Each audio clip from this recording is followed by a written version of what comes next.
آپ دیکھیے کیا چھوٹا کیا بڑا، کیا مرد اور کیا عورت، ہر ایک کے دل میں نبی علیہ السلام کی ایسی محبت تھی کہ لگتا ہے کہ عاشق صادق تھے وہ۔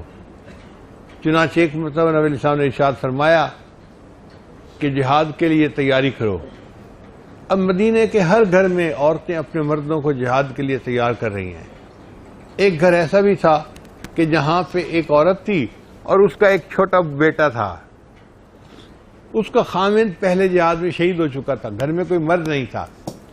اب وہ عورت رو رہی تھی کہ اگر میرا خامند زندہ ہوتا تو میں اس کو تیار کر کے نبی علیہ السلام کے ساتھ بھیجتی، مجھے بھی شرف حاصل ہوتا کہ میرے گھر کا مرد نبی علیہ السلام کے ہمراہ جہاد کے لیے نکلا ہے۔ لیکن اب تو گھر میں کوئی مرد نہیں تو میں کیا کروں؟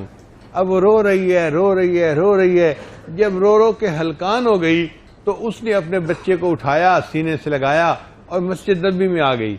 نبی علیہ السلام تشریف فرما تھے، آ کر عرض کرنے لگی، اے اللہ کے حبیب صلی اللہ علیہ وسلم، آپ میرے بچے کو جہاد کے لیے قبول کر لیجئے۔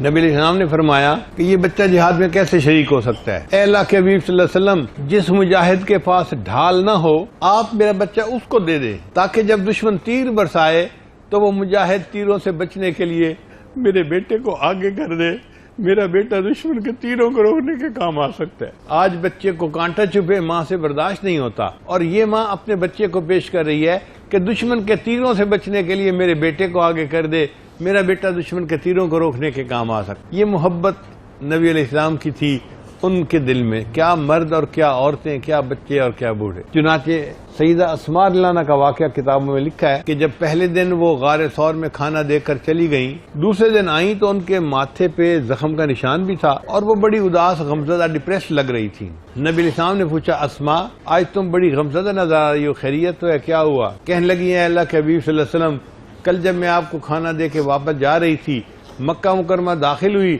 تو ابو جہل نے مجھے دیکھ لیا، اس نے مجھے پکڑ لیا، کہنے لگا، اسماء بتاؤ تمہارا باپ کہاں ہے؟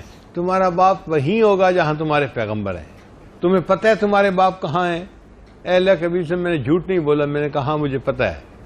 اس نے کہا پھر بتاؤ وہ کہاں ہیں؟ میں نے کہا میں نہیں بتاؤں گی۔ اس نے مجھے دھمکایا، اسماء میں تجھے بہت ماروں گا، تو مجھے جلدی بتا وہ کہاں ہے۔ میں نے کہا میں نہیں بتاؤں گی۔ اے اللہ کے حبیب صلی اللہ علیہ وسلم، اس نے اچانک ایک زوردار تھپڑ جو مجھے لگایا تو میں نیچے گری، چٹان پر میرا ماتھا لگا اور زخم ہوا اور اس سے خون نکلا اور آنکھوں سے آنسو نکل آئے۔ اس نے میرے بال پکڑ کے مجھے کھڑا کیا، کہنے لگا، اسماء بتا، میں تیری جان سے مار دوں گا، تیرا باپ کہاں ہے؟ بتا تمہارے پیغمبر علیہ السلام کہاں ہیں؟ اے اللہ کے حبیب صلی اللہ علیہ وسلم، جب اس نے مجھے کہا میں تمہیں جان سے مار دوں گا ورنہ بتاؤ تمہارے پیغمبر کہاں ہیں، تو اس وقت میں نے اس کو جواب دیا، ابو جہل میری جان تیرے حوالے، میں محمد عربی کو تیرے حوالے نہیں کروں گی۔ ایک چھوٹی بچی ہے اور اس کے دل میں نبی علیہ السلام کی محبت ایسی ہے۔ چنانچہ وہ خوش نصیب لوگ ہیں جن کے دلوں میں نبی علیہ السلام کی محبت ہو۔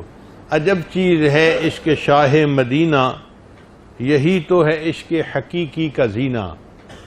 عجب چیز ہے عشق شاہ مدینہ، یہی تو ہے عشق حقیقی کا زینہ، ہے معمور اس عشق سے جس کا سینہ، اسی کا ہے مرنا اسی کا ہے جینا۔ اللہ تعالی ہمیں اپنے حبیب صلی اللہ علیہ وسلم کی سچی محبت عطا فرمائے اور اسی محبت میں پوری زندگی گزارنے کی توفیق عطا فرمائے۔ یہ نعمت ہے، یہ اللہ تعالیٰ کی دی ہوئی ایک دولت ہے۔ چنانچہ دل چاہتا ہے کہ جب ملک الموت آئے، ہمارے اعضاء کو ٹٹولے تو نبی علیہ السلام کی سنت سے سجے نظر آئیں، ہمارے دماغ کو ٹٹولے تو علم نبی سے بھرا ہوا نظر آئے، اور ہمارے دلوں کو ٹٹولے تو عشق نبی سے بھرا ہوا نظر آئے، اور ملک الموت بھی گواہی دے کہ یہ تو کوئی میرے آقا کا غلام ہے جو اس دنیا سے جا رہا ہے۔ پھر ملک الموت یوں کہے، یا ایتھا النفس المطمئنہ ارجعی الی ربک راضیۃ مرضیہ فادخلی فی عبادی وادخلی جنت۔